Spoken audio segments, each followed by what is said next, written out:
sir, Honorable Vice Chancellor, to this 17 Thought Leaders web series, an initiative of Professor Dr. Muddu Vinay. If the students remember, I have shared in the previous session on July 16 that ICFI University is now ranked 44th amongst the top 50 universities globally in industry initiatives in the World University with the Real Impact Rankings 2020. And it is another proud moment for all of us. There is another feather in the IOD's cap, which has been added this week, and it is the QS iGauge eLead certification. IOD is now eLead, e-learning excellence for academic digitization. That is what eLead means. And it is a eLead certified institution. And it is one of the 51 higher education institutions out of over 41,000 higher education institutions in India that have this prestigious global certification. It is a significant achievement under the leadership of our Vice Chancellor, Professor Dr. Muddu Vinay, and our Registrar, Brigadier Rajiv Sethi sir. Sir, this is the 17th session of the Thought Leader series of IBS, ICFI University, Dehradun, and it is the second and concluding part of the session, which was the first of which was held on July 16th. It is a privilege for all of us that Secretary Dr. M. Ramachandran sir has taken out time, as Vice Chancellor sir has mentioned, to address the students in this two-part series as the keynote speaker. Thank you, sir. In the first session, sir has identified and discussed a multitude of issues that need to be taken care of for effective governance of our cities and towns. He has hinted some creative and unconventional solutions to strengthen the governance that included issuing municipal bonds, increasing the municipal spending, building a robust urban infrastructure, urban capacity building to plug gaps in services, providing training opportunities for the municipal staff, empowerment of mayors, chairpersons, and creating a cohesive integrated development plan, to mention a few of the unconventional and creative solutions to the problems which plague our the governance of our cities and towns. He has ended the session with 4 pertinent questions which he wanted the participants to ponder upon, and these were: why are urban infrastructure services deficient or lagging behind? Why do slums come up? The third question was, should all census towns become notified urban local bodies? And the fourth question was, should we have directly elected mayor, chairpersons? If so, why? And if not, why not? To start another round of this interesting discussion, may I now invite Secretary Dr. M. Ramachandran, Chancellor of our university, for the second and concluding part of the session on governance issues of our cities and towns. What is lacking and what can be done? A warm welcome to you, sir. Over to Secretary Dr. M. Ramachandran, sir. Thank you, Dr. Sanjeev. Thank you, sir. Greetings to Vice Chancellor Professor Muddu Vinay, faculty members, and all the participants. Dr. Sanjeev has summed up the first part of my talk. So now I move on to the second part, what can be done. We are talking about the third level of governance in India with regard to urban local bodies. So the question is, why do cities matter? They matter because they make substantial contribution to the growth of the economy. As city residents, we expect certain basics. Basic delivery of services, hassle-free living. So who has to ensure this? That is the question. Is it the central government? Is it the state government? What is the role of the local government? Naturally, our answer to that would be the government. But then the question is, which government? Along with others, we expect the city governance system also to play their role expected of them. And the reason why, if you recall my first part of my talk, the reason why a third level was created is because, one, the principle of subsidiarity, where the things can happen best, it should be entrusted to that level. And there should be a third level of governance closer to people rather than people being away from the state government, which is the second level. So what are the cities supposed to do? Basically, one is, of course, start with the water supply. make water available regularly, if not all 24 hours. That is a dream we have, and a couple of cities have moved in that direction of providing 24-hour water supply. Sanitation, keep the city clean. Proper sewage management system also required. When it rains, let there be no flooding. That is something else we expect from the urban local body management. Drainage should function well. Public amenities, proper street lighting and the like should be there. When it comes to transport, there should be an organized city bus system. One need not have to be totally dependent on personalized modes of transport only. And of course, issue of birth and death certificates, building permissions, and the like, for which we normally keep contact in the local body office. It's not a question of, as I said earlier also, it's not a question of urban versus rural. It's a question of both moving forward, but it so happens that globally the experience is the cities contribute more to the development process, employment generation, revenue, and things like that. So every major industrialist country in the world has experienced a shift from a largely agrarian rural economy to one that is more urban. It's a global trend. If you study, you can always notice that. So what is important is cities should have a certain quality of life. It should be able to provide. That's why people move to cities. But this is where the problems really are. I'll once again refer to the McKinsey report, which I referred to last time also, what it said 10 years back. If we continue to invest in urban infrastructure at the current rate, they're talking about 2010, in 20 years' time, urban infrastructure will fall woefully short of what is necessary. Now, again, those who are keen students would have found out that there is no one single estimate available as to what needs to be done in the cities to reach a certain level of service. So someone had to put it together. So when they refer to water supply, the average is normally water of 135 liters per capita per day should be available in cities generally.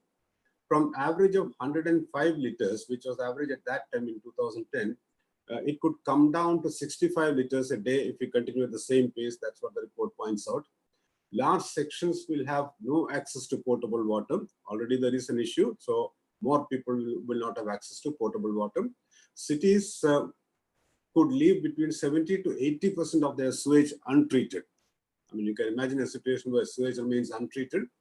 Waste generation will continue to go up because we keep contributing to the waste. As far as transport is concerned, while private car ownership would increase, which is a trend which is continuously happening in our country, shortcomings in transport infrastructure could lead to creation of urban gridlock, which some cities are already experiencing. It takes not only minutes, sometimes hours to pass through certain sections and reach one's destination. Just because the personalized modes of transport are just going up, there is no required reliance on public transport in our country. And some of you would know that in some cities or towns, there is not even an organized city bus service. One is dependent on other modes of transport. Slums and number of slum dwellers will go up. Housing for the low income earners will become even more acute. I mean, these are all the calculations they had made if we continue to invest the same level which we were doing at that time. So having referred to this, I made it absolutely clear that urban development is subject to the state government. Central government takes the initiative because it is in the larger interest of the country. So now I'll move on to a section where initiatives of the center I would like to refer to briefly. So considering all this, the center has been taking initiatives over a period of time. Just to mention a couple of them, there was a program called URIF, which was launched in the year 2002-03, which was to provide 100% grant support to provide reform-linked assistance to states. As I said, the center can have schemes in position, the states have to, and cities have to avail of assistance under those programs. So under that URIF program, an outlay of rupees 5 billion per annum was provided. And this was discontinued from 2005-06 because by then a larger mission came up. There was another program called USAID FIRE-D, Indo-USAID program on financial institutional reform and expansion for developing a long-term debt market in the city for the cities for viable urban infrastructure projects, which was launched sometime in the year 1994. Then there were other programs like Slum Areas Improvement and Clearance Act 1956, which was basically meant to bring about improvements. There was an integrated development of small and medium towns program confined to a certain number of towns. Infrastructure development of mega cities was another program which was initiated by the Center for Mega Cities. Solid waste management near airports, that was yet another program because the bird menace was creating problems as far as flight movements are concerned. So a separate program like this was also initiated. All these schemes had small outlays.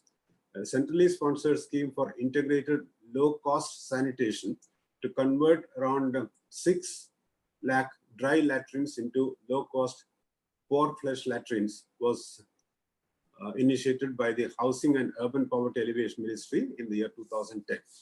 So these are some of the smaller schemes of programs which could be availed of by states for bringing about some improvement.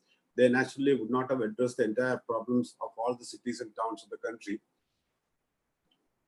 Then a real major breakthrough was made in the year 2005 when the National Urban Renewal Mission, also known as the JNNURM, was launched in 2005-06 for a 7-year period, subsequently extended by 2 more years. So it went on up to 2014. Initially, a provision of 50,000 crores was made to be spent over 7 years. It was a reforms-driven planned development of identified cities with focus on efficiency in urban infrastructure services delivery mechanism.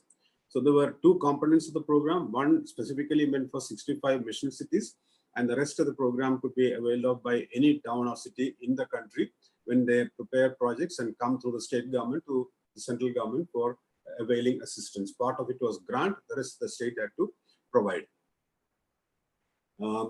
So broadly, this mission had 4 parts. One is the infrastructure development part, for which this 50,000 crore was divided into, and 25,500 crores were provided for this. Then basic services for urban poor, 13,650 crore. And for the smaller towns, the components, similar components for the two sections, 6,400 crore for towns, and the basic services part, 4,450. So this was overall the program where the states had to come up with proposals. In another area, that of taking a bus transport, a major initiative again, the center decided to fund something like 15,000 modern buses for cities and towns, starting with mission cities. And along with that, other requirements like intelligent transport system, urban bus specifications, state and city level reforms, special purpose vehicles for running the city services, all these were initiated. So finally, when the program was further extended, something like 170 cities benefited by the bus funding through the Government of India program. And a total of 18,224 buses got provided. And some of you might have seen those buses flying in your city also with the logo JNNURM. Another initiative of the center was that of promoting metro rail projects in cities. If you recall, long back we had a metro system only in the city of Kolkata. Then Delhi, it was taken up. Delhi is continuing to expand because the full network has to come into existence. Then along with that, Bangalore, Chennai, Hyderabad with private participation, Kochi, Mumbai, recently Lucknow, Kanpur, Agra approved, Nagpur, Pune, Noida also started, Ahmedabad, Bhopal, Indore, Surat, Patna approved. So something like from one city, now the metro system is extending to 18 cities in the country spread over 12 states and union territories. So that is one big beginning as far as taking up public transport is concerned. You might have also heard about something called Bus Rapid Transit System, BRTS. Delhi started it, but unfortunately it was not popular in Delhi. But other cities like Ahmedabad, Rajkot, Surat, Jaipur, Indore, Bhopal, Vizag, Vijayawada, though approved, Hubli, Dharwad, Amritsar. These cities also took up bus rapid transit system. Of course, the requirement here is there should be a dedicated line along the road. It should be dedicated for the BRTS, and required types of buses to be introduced, bus shelters and things like that. It was considered the common man's metro, so to say, but the entire city could not get covered because most of the cities made beginning for certain sections of the society of the city only. There was another program called the National Mission Mode Project for E-Governance. This was for single window services to citizens through web-based platform that was also initiated.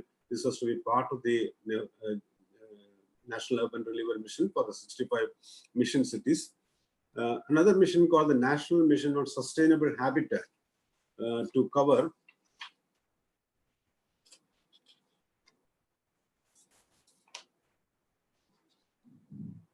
extension of the energy conservation building code to more buildings, better urban planning, and modal shift to public transport, recycling of material, and urban waste management. That was also initiated by the center. Yet another program in the area of housing was that of Rajiv Awas Yojana, started in 2011 with the provision of 5,000 crores of rupees. Whole city slum, all slum approach was taken up under this and in situ rehabilitation of slums was proposed under this. Another program, Swarna Jayanti Shahri Rozgar Yojana for employment provision with the provision of 813 crores was also launched to encourage urban self-employment. Then with the change in government in 2014, some additional programs were introduced because by the time the term of the National Urban Renewal Mission was over, one of those was that the Atal Mission for Rejuvenation and Urban Transformation, better known as AMRUT, launched in 2015 with a provision of 50,000 crores for 5 years. So all cities, about 500 cities and towns could take advantage of this. Along with this, there was a requirement of taking up 11 reforms also, because the effort the center makes is, of course, infrastructure services should improve, but along with that, some changes should come about as far as the way cities are governed and the way cities provide services. So here, a milder reform segment of 11 reforms was included in AMRUT, the term for which is sometime in 2020. I hope the pending schemes will continue beyond that also. So all cities and towns with 1 lakh or more population could avail of this. And again, the same areas, water supply, sewage, septage, drainage, urban transport, green space, reforms management, capacity building, states could propose projects under any of these. Then another smaller program called Hriday, that is Heritage City Development Augmentation Yojana, with a provision of 500 crores was introduced again in 15 for 12 cities. So it was a 4-year period that has come to a close. Cities like Varanasi, Gaya, Puri, and all were to be benefited. This was for integrated, inclusive, and sustainable development of some of these heritage cities. Yet another program about which much is being talked about, that is the Smart Cities Mission, again launched in 2015 for 100 smart cities with a total provision of 48,000 crores over a period of 5 years. This is to promote cities that provide core infrastructure and give a decent quality of life to its citizens, a clean and sustainable environment, and application of smart solutions. Here the difference was, it was the city itself which was supposed to provide the requirements, and people were to participate and give their ideas as to what smart solutions are they looking forward to. So this is under implementation. Again, it is up to 2020. It seems it will be extended beyond 2020 because some cities started a little late after the selection process. Here there are no reforms provision, but the implementation of the smart city plan is the requirement. Then another major program about which you all would have heard, Housing for All by 2022, also known as the PMAY. 2 crore houses are to be built for the weaker sections of society over a period of 2015 to 2022, which will mean rehabilitation of existing slum dwellers, weaker section housing through credit-linked subsidy scheme, affordable housing in partnership, and subsidy for beneficiary-led individual house construction. There are 4 components of this Housing for All program. Depending upon eligibility, people could avail of this benefit, but large number of houses are getting constructed, and in many places, in situ rehabilitation of slums also is taking place. Another major program launched was the Swachh Bharat Mission in 2014 to have clean India by the year 2019, individual, community, public toilets, and solid waste management.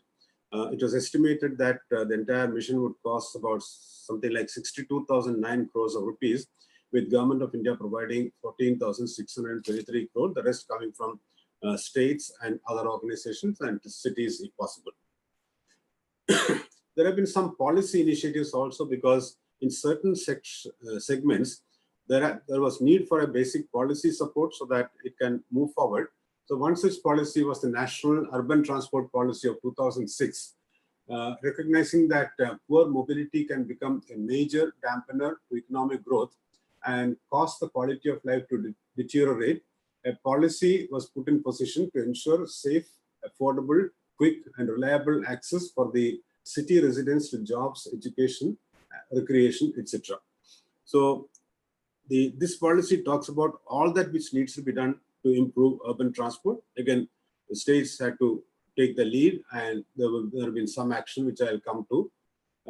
Another policy was that of the National Urban Housing and Habitat Policy 2007, which was meant to promote sustainable development of habitat, to encourage specially designed slum improvement programs. But subsequently, this got subsumed in the National Urban Renewal Vision. National Urban Sanitation Policy of 2008, with the goal of transforming urban India into community-driven, totally sanitized, healthy and livable cities and towns. And if this is followed, it talks about a sanitation strategy, each city taking care of what its problems are, which in a way got addressed through the Swachh Bharat mission. A metro rail policy was announced in 2017. Since cities are witnessing fast growth in the number of personal vehicles, leading to severe congestion and pollution, efforts at remedying the situation will need to focus on improving the public transport system. This would require implementation of mass transit systems such as metro rail, bus rapid transit, light rail, etc. So this was specifically for the metro rail segment of it, how the state should look at cities' problems, how the problems should get addressed, how they should look at alternatives, and opt for a metro only if that is the ultimate and which is the must in a city. Service level benchmarks is another concept which the Central Ministry of Urban Development at that time had initiated. Need for shift in focus towards better service delivery, because traditionally we do a project, complete a project, and we think it is done. But the project should lead to something specific. So what is the service delivery which it is supposed to ensure? And for each sector like water supply, drainage, sewage, stormwater drainage, urban transport, e-governance, what is it supposed to mean? Ideally, any citizen can look up and ask the local body, where do I stand, or where does my city stand with regard to service level benchmark, and what is the improvement you have been able to make over a period of time? So a standardized framework for performance monitoring in the form of beneficiaries in respect of the 6 key sectors which I mentioned, that was formulated and made available to all states and cities. There is a guideline known as the URPDFI, Urban and Regional Development Plans Formulation and Implementation Guidelines of 2014, which is an improvement over the first guideline of 1996, which essentially guides the process of preparation of master plans. What needs to be looked into, what integration has to be brought about, how far-sighted it should be, how issues should be taken up, how programs should be incorporated so that it can be taken up for implementation, what type of planning for the city, what type of development, all that is supposed to get covered in a master plan, as I said, which is better known as a development plan now. So this gives the framework for plan formulation at regional level and master plan preparation or development plan preparation at the local body level. The Central Ministry also took the initiative of having what is called a livability index, ease of living index, assessed 111 cities in 2018 based on 4 pillars of urban development, namely physical, institutional, social, and economic. And it had its breakdown also. And at that time, Pune was ranked as the most livable city as per this criteria. Last time also, I referred to the initiative of credit rating of cities. 58 cities got credit rated. Some went in for municipal bonds. This was with the idea of making the local bodies self-sufficient to some extent as far as raising resources is concerned, but this has not really moved for much. When it comes to urban transport, I refer to one part of the initiative. So there is a policy now, there is funding available under the mission. Urban buses, specification for urban buses were drawn up and made available. A reform agenda was taken up, which did not exist for urban transport earlier. A reform agenda was taken up. special purpose vehicles could be set up, and cities like Indore set up special purpose vehicles. Ahmedabad has set up for running the city bus service, because left local body alone probably it may not be able to manage. Integration aspect was emphasized. Integration means we have different modes. There are some cities which have a metro, which have a BRTS, which have city bus, which have a suburban rail service, which have other modes like three-wheelers and things like that. And of course, walking and cycling, these are all parts. So one should be able to bring about an overall integration among these various modes in the city. Who is supposed to do that? Today, if you ask that question, there is no answer. In many places, the local body is not interested in the task, so it is up to the state government. How effective can state government be in A city or B city or C city to bring about this type of integration, especially when there is no data relating to the modes of travel, types of travel, and things like that. So that is why the urban transport policy referred to a concept called Unified Metropolitan Transport Authority for cities with population of 1 million and above. Hyderabad has provided for this legislation. Chennai has provided for this. There are some other states which have provided for this through an executive order to have a Metropolitan Transport Authority. Very recently, Kerala has legislated for what is called a Metropolitan Transport Authority, which could be applicable to the 3 prominent cities in that state. And they are about to notify, and that is about to come into existence.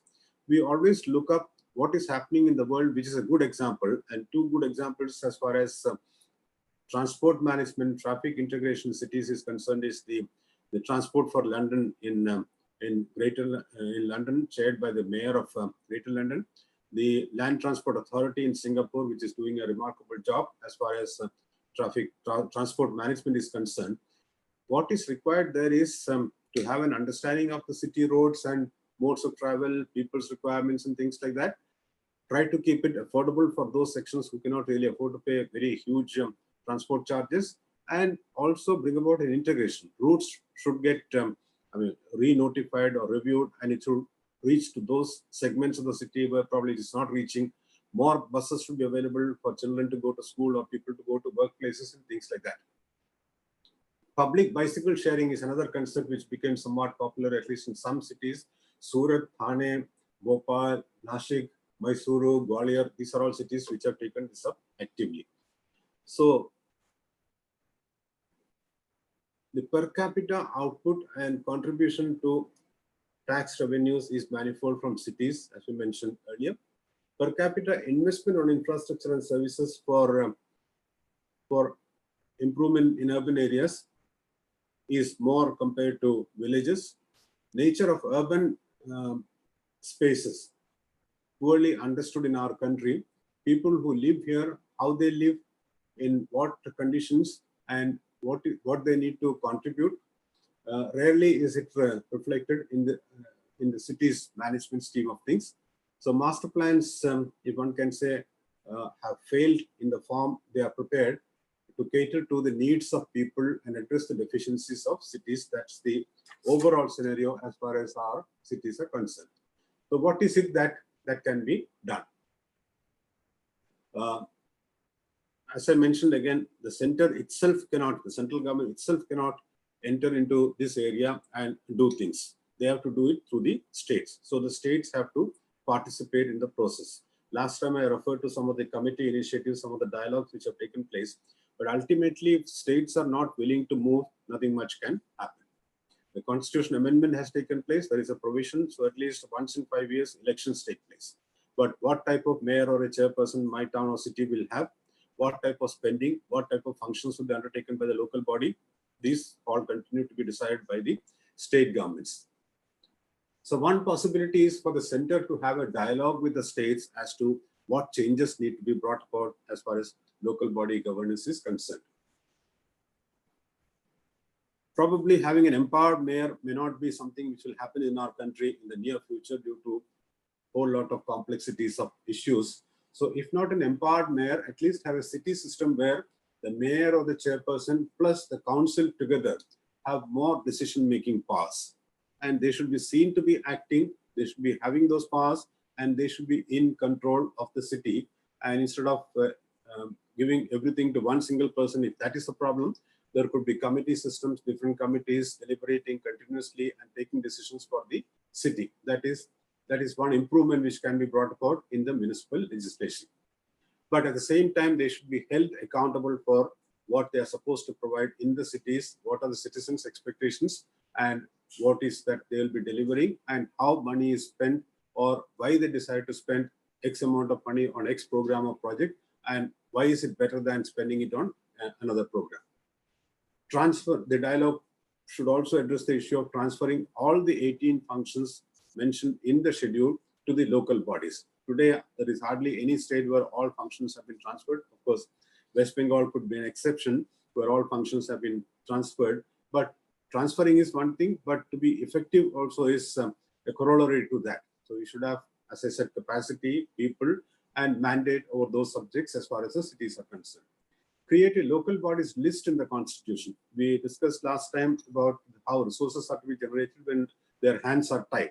So if we have a local bodies list in the constitution itself, when finance commissions look at devolution funds to be transferred, it will clearly emerge in the finance commission report itself as to what is the devolution which has to take place to the local bodies. Of course, states, they list, and those are generally respected, but from the states to the local bodies, that's also something which needs to be constitutionally ensured so that cities are sure about what is the overall income that they are getting, they have. Last time I also referred to local bodies in a country like the UK, getting 70 to 80% of their resources through fund flow from the federal system. The state finance commissions should address the issues of how to provide more resources for the local bodies.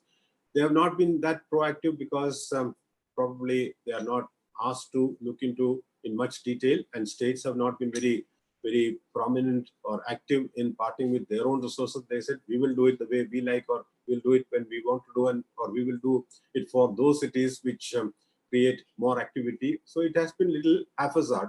So the SFCs, if they can be mandated to work out further as to where it should go, what should be done, it will be easier for the local bodies to function.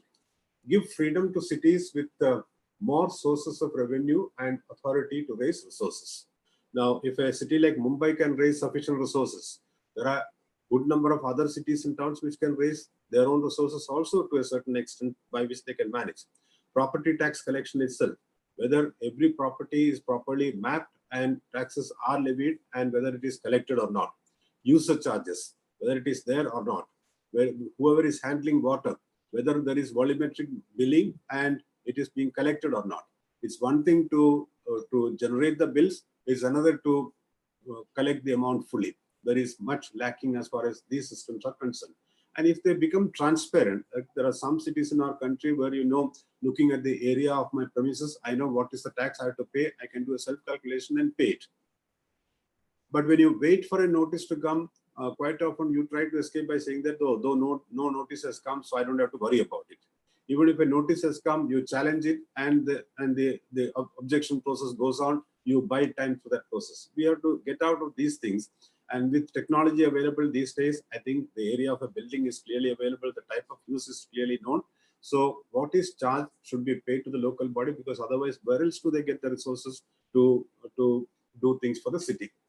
Service level benchmarks, as I mentioned, it's listed in detail for at least the 6 sectors of city life. Each city should account for that. First, they should take note of where they stand with regard to water supply. How much is the water I am providing? Is it 24 hours? Is it 4 hours? Is it 1 hour? Is it intermittent? Is it there every day? Which are the hours of supply? Is it reaching every corner of the city when I am providing water? If there are grievances, how do I address it? How much time does it take? What about unaccounted for water? Have I been able to manage that? Non-revenue water, for which there is no revenue which becomes available, which is as high as 50% of the total in many cities. How do I bring it down to an acceptable level of 20% or less than that? In a system like that of UK, the water supply has been given to the private sector, but there is a regulator, and the regulator imposes huge levy fines on the water supply provider when he or the system violates what he is supposed to do. So there is such active monitoring as far as these segments are concerned if they are given to private sector. Mega city governance, the very large cities which we are starting with, Mumbai, Kolkata, Delhi, and the next level, Surat and the like. it is time we look at the governance pattern of these cities, because these are all almost city states, so to say. A city like Mumbai having population much more than even a state in some cases. Is the traditional system of a local body where there are a certain number of people working in the local body, is that sufficient, or do we have to have some different form of governance, at least to start with, for these types of cities? I mentioned to some of the specialized areas, whether it is public-private participation, resource generation, environment issues, transport issues, public space management, to the extent possible, land monetization. These are all specialized subjects for which there is no specialized segment in these local bodies. So ideally, we have to have a commissioner assisted by some 10, 12, 15 heads of sections dealing particularly with water management would be one, waste management would be another issue. Waste management does not mean managing today's waste. It's a question of bringing down the waste over a period of time. Can we move towards a zero waste city? Ahmedabad at one stage had aimed at becoming a zero waste city. I don't know how far they have progressed. So each one of us have to contribute to that process, and that generation has to be there. Segregation of waste, it may be happening in some cities, but in most of the cities, there is no segregation of waste. So these are all things which have to happen. There is a waste management rules which you have to abide by. You are not supposed to throw it on the roadside, but still cities like Bengaluru, you can see garbage thrown on the roadside, maybe because of the citizens are not cooperating. Citizens probably could say, where else do I go and throw it in a congested area? So there have to be solutions for these also worked out. That is the responsibility of the local body. And that is the principle of subsidiarity. The state government cannot bring in a rule or a legislation that every person will behave like this. So these are things which have been assigned to the cities, and they have to take care of these segments. Citizen participation, something which is not seen in our governance system. Active ward committees. Ward committees could be for a population of 7,000-8,000. In a city like Mumbai, it is for more than 50,000. So below the local body level, the ward committees have to be active. The councillor or the corporator has to be seen, and people should be able to interact with him or her as far as that ward's problems are concerned. And so to take it down further, that is where I refer to what is called an area sabha, which is at a polling booth or a polling station level, which means roughly about 1,000 voters. It's a decision the states can make, whether to be at one polling booth. If there is only 500 people, it can be for 2 polling booth areas together. That's a call they can take. But activizing an area sabha, generating data at that level. Data is another important problem as far as our cities are concerned. Data has to be there. Data has to be generated. One cannot be dependent on census data only, which comes once in 10 years. So local generation of data, reliability, transparency, access to data for the people. Open data systems have to come into existence. These changes have to come about. And while thinking of a region beyond the city limits, this is something which has become important. Again, the UK is a system where they have gone in for what is called combined authorities.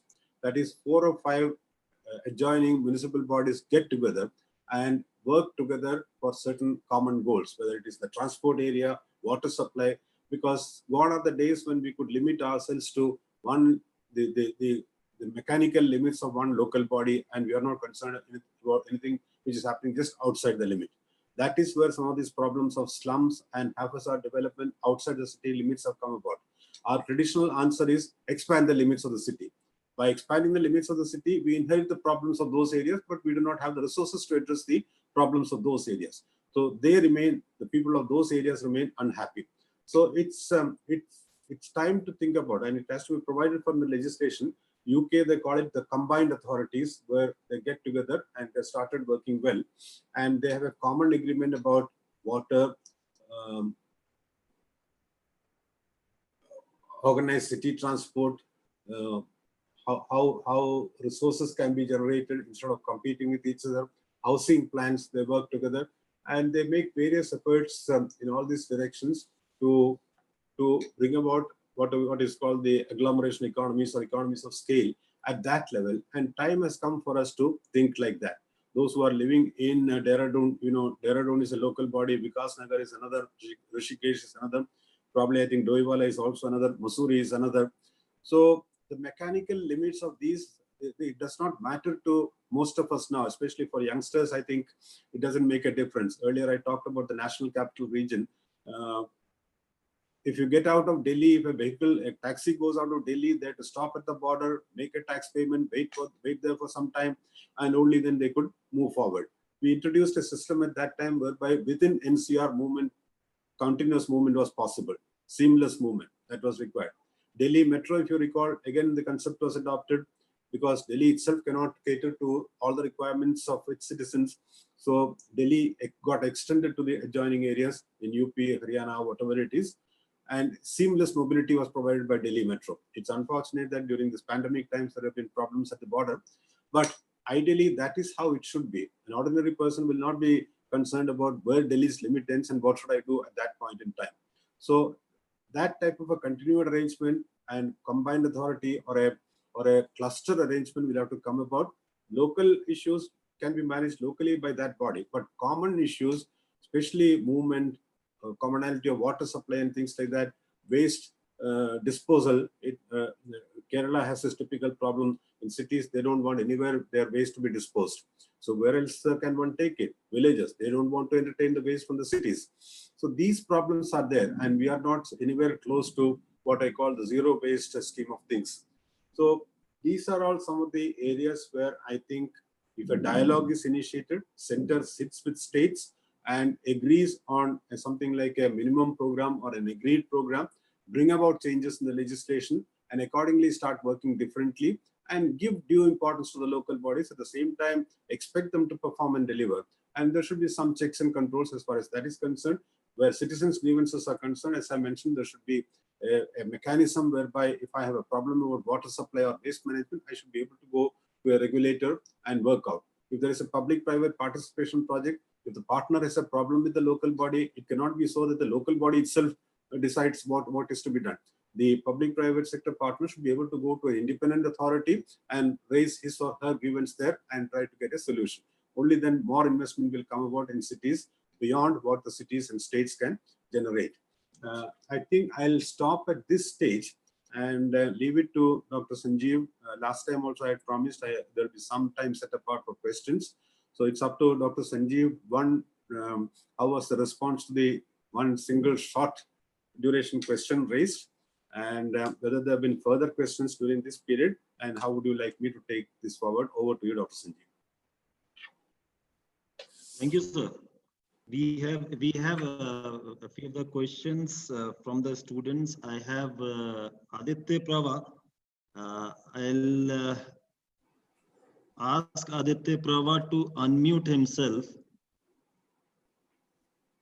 and he may ask and interact with the Chancellor, sir. Aditya Prava. Good morning, sir. So my name is Aditya Prava and I'm a student of MBA second year.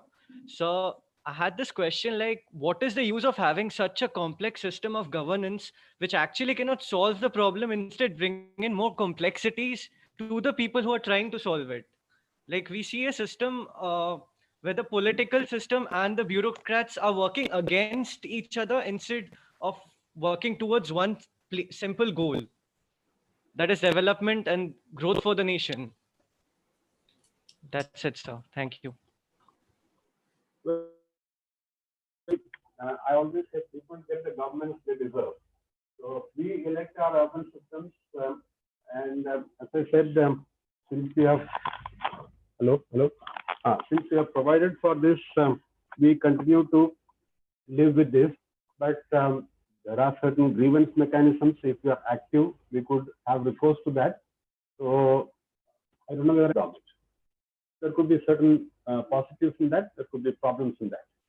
But it could very well be defined. The services of a person can be placed at the disposal of the urban local body. And to what extent the urban local body's system, the mayor or whoever it is, has control over the officials, that is something to be laid down. But that cannot be arbitrary control, whereby you would have seen in some local bodies, the council passes a resolution against the officer. So we cannot have systems where the commissioners are changed every 6 months or so. There should be a term and tenure for the commissioner. The commissioner should know what he is supposed to do, what his limits are. So this dialogue process would mean defining what is the authority of the mayor or the chairperson and the council, and that would be committees. Only after that, the officials would come in. So if that is clearly defined and laid down, then the official will have to act within that. So it's time to bring about these changes, and we need to have this third level and a further strengthened third level. That is what we need. As I said, it's not centered all at the city corporation or municipal council level only. It has to travel down, whereby people can actively participate. It's much more transparent. Thank you, sir. Thank you, sir. We have another question coming from Khushbu. Khushbu, you can unmute and ask your question from sir. You can interact with sir. Good morning, one and all. My name is Khushbu and I'm from MBA second year. Thank you, sir, for giving me the opportunity to ask the question. And sir, my question to you is that how can I help to make my city more competitive and be a place for the people to choose to live in, work, as well as to play in? The answer to that would be you and your interested colleagues who are interested in better local governance could get together and see how best you can participate in the process, have a dialogue with the city system. Maybe sometime you may even want to get elected as a councillor or a corporator to do things better. So with that type of participation only, I would see changes coming about, and only with that we can bring about change. So it's a choice you can make. You can become a councillor or a corporator. You need not, but you could be the change agent as far as your city or town is concerned, and make people active in the direction of delivering better, performing better, and making it meaningful for people. Thank you, sir. We have yet another student who wants to interact. It is Sugandh. Sugandh, you can unmute and interact with Dr. Ramachandran. Thank you so much, sir. Morning, sir. My name is Sugandh Rao, and I'm from second year MBA. So my question is that as far as smart city mission are concerned, it consists of retrofitting also. Retrofitting, that is to develop the old infrastructure or to make them more better. But what we have seen from past many years, it is difficult to implement the water and the switch projects specific to the area with a large infrastructure. If I take an example of Mumbai or Delhi, so how the government is going to address this problem, especially about the waterlogging problem? There are two segments to your question. One, you are asking about one of the core components of a smart city mission, retrofitting. Now, retrofitting would be a deliberate choice made by the city when it submitted the smart city plan. And if they have made a provision for that, I would think that city would be acting in that direction. And again, it would be city which would be accountable for that. We are talking about waterlogging. Waterlogging is a slightly larger problem. We have not been able to address the requirement of drains and scientific construction of drains. I mean, any road work done, it should always provide for drains also. So you could look at very many works which are going on. The road is done, but there is no provision for drainage. And even if there is provision for, say, 3 meters of road and along with that drainage, one doesn't know where the water is supposed to go. And the other problem, as you all know, is there is more concretization. When water should be seeping in, all those are getting blocked. There is more construction happening. So an overall drainage plan for a city would be required. And to know the intensity of rain and how that much water can get cleared at a particular point in time or within a couple of minutes. This is the most intense problem of a city like Mumbai. There is more rainfall at a particular point in time than what the drains can take. It's another matter, drains get clogged, drains are not clean, and water does not have exit. People have stopped the exit or encroached upon exit. There are problems like that. So ideally, a city should have a proper drainage management plan, and it should get implemented over a period of time. Wherever there are water bodies, they should be conserved. Water should have its outlets. Quite often what we do is we construct a drain and think that our job is over. we have no clue about the intensity of rain. What is the maximum rainfall which can fall? It may be for 1 day, 2 days, or a couple of occasions only. But when that type of rain comes, how is it to be cleared? There cannot be an ideal solution because that much water cannot be taken away at one stroke, but at least it should be allowed to flow. So there is an understanding. So when I say local bodies should have specialists in heading each of these sections or segments, I would definitely include drainage as one of that, because that is a requirement, and drains have to be built properly. So the awareness beginning would be, along with roads, are drains getting built or not? What we do is we widen the roads, take away the footpath also, if something existed. And there is no footpath policy in most of our cities. Chennai has one, but generally cities do not have what is called a non-motorized transport or a footpath policy. Citizens should be able to ask for that. There should be standards about footpaths. There are requirements. It cannot be uneven or the way they make it. So footpaths have to be there, and along with that, drain. So it is a proper way of doing things, and that is where the governance system has to get strengthened at the city level, and that is something which is lacking today.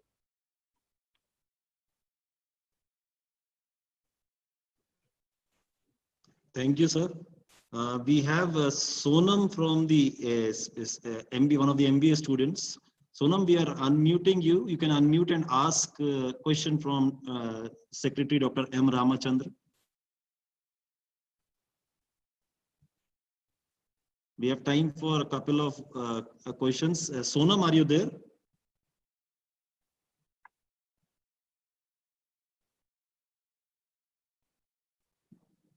I think she may have lost the connection. Or Megha, you had a question, so you can unmute.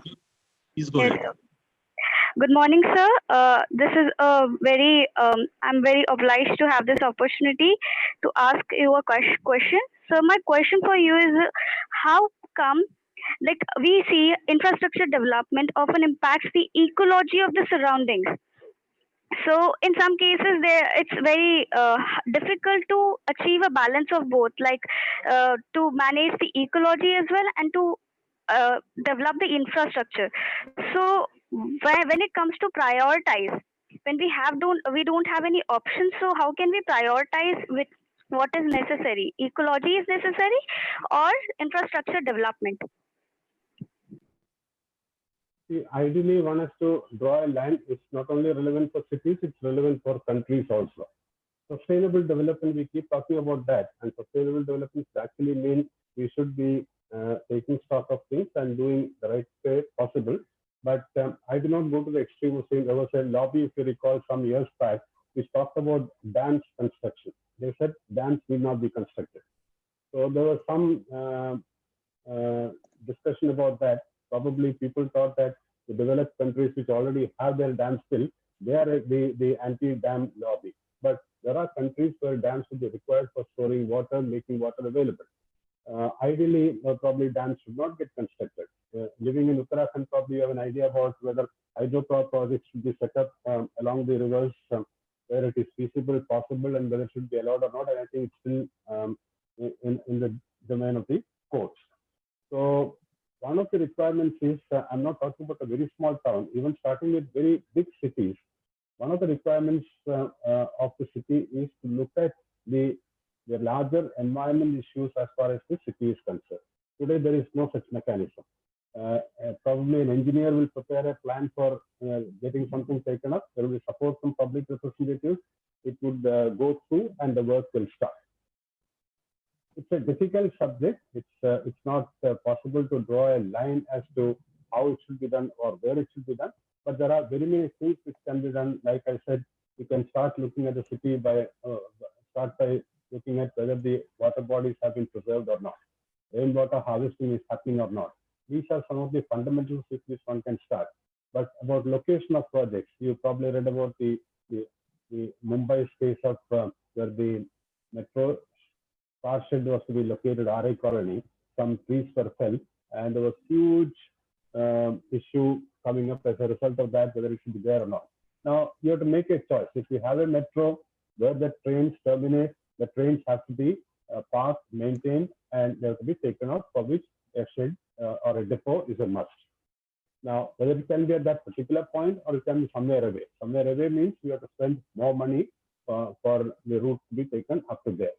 Whether trees should be felled or not, there are mechanisms in our country and permissions are taken, and it's according to permissions felling takes place. So ideally, I would think a city's overall integrated development plan for the future will have to have input from the environment segment, and there should probably there should be an environment unit within the local body which should be looking at all these issues. And after deliberations, after all, the people's representatives will have to decide as to what is best and up to what extent what is possible. So that is the best we can do, like environment impact assessment and things like that, which we have for projects at the national level and state level. Probably something like that will have to be done at the city level also. But this may work for Mumbai, Kolkata, Delhi and all that. Whether it will work for Doiwala or Rishikesh or places like that, there is a question mark. And then also the question is, if an individual local body cannot afford to do that, can local bodies get together, or can there be a participation process as far as looking at these issues is concerned? But again, for all that, data would be most important, and one will have to be prepared for that. This again would be part of the overall awareness creation level, overall readiness level as far as our cities are concerned. And if you recall, I referred to something like 4,041 urban local bodies in the country. Whether each one of them can afford to have an environmental specialist, an environmental master plan, it's a question to be addressed. Thank you, sir. We will take one more question, and Indu has wants to interact and ask this question to you, sir. Indu, you can unmute and ask your question to Dr. M. Ramachandran, sir. Thank you, sir. Hello, sir. I'm Indu Sadish, second year MBA student. So my question is, how important the views of general public in planning of the public infrastructure projects? How important are the views of general public in planning of public infrastructure projects? Over to you, sir. There cannot be two views for how important it is. It is important. But in a democratic system, we should also accept that since each one of us cannot contribute to a process, we elect our representatives. And when we elect our representatives, we think much of the responsibility is on them. And through the representatives, governments get positions. The governments are supposed to take decisions, and governments are guided by certain ground rules. It's laid down. It is supposed to be open, and there are check and balance mechanisms. Like if the government of India does something wrong, the National Green Tribunal comes in, or someone goes to a court and tries to figure it out as to whether the right decision has been taken. In as far as infrastructure projects are concerned, it's not easy to have a unanimous decision, so to say. There would be different aspects to it and different viewpoints. What is best for the city, that is what is to be taken up. And while taking that up, there has to be mechanisms of taking them through different processes. That's why the council discusses. It comes in the newspapers, it's available to the media public. The public raise issues, those have to be taken into account. And especially as I mentioned, EIA and things like that, there is a public hearing, and the concerned authorities are supposed to respond to the issues and problems raised to the extent possible. There cannot be an ideal situation. If a particular project is to be located at a particular place which is to benefit a large number of people there, that should come out. And even if there are objections that it should not be located there, whether a decision is possible to take it away totally to a different place. That is a call which the local body will have to take, and that will involve time and efforts. So ideally, one would expect through the elected mechanism which we have, people represent the interests of elected representatives, represent the interests of the people, and they are authorized to take the right decisions. And when there are complexities, it comes into public domain, and then there are platforms available for people to raise an issue. I may also mention there are two global instances. The metro line to be extended to up to Washington Airport, that remained pending for I don't know what number of years, because there were objections about the route to be taken and environmental issues. Similarly, the third or the fourth runway at Heathrow in London, that's also a matter which remains pending for any number of years because there were objections like this. So in enlightened cities, these issues come up, but it should be responsible, it should be responsive. Now, if there is a slum rehabilitation project happening and large number of blocks are coming up, if we start objecting to that, where else do they go? Do we have another option? That naturally will violate some of the requirements. Of course, it cannot violate the light path requirement and things like that, but that would be an additional large number of houses coming up. Similarly, any such the metro car shed issue I referred to, the depot issue. The question is, are we willing to spend more money so that it can be taken away to another location which is 5 kilometers away or 7 kilometers away, the entire route and the additional cost in procuring land at that place? Are we ready for that or not? Do we have that richness of resources? So many such issues will have to be addressed. There is no simple straight answer. Okay, sir. Thank you.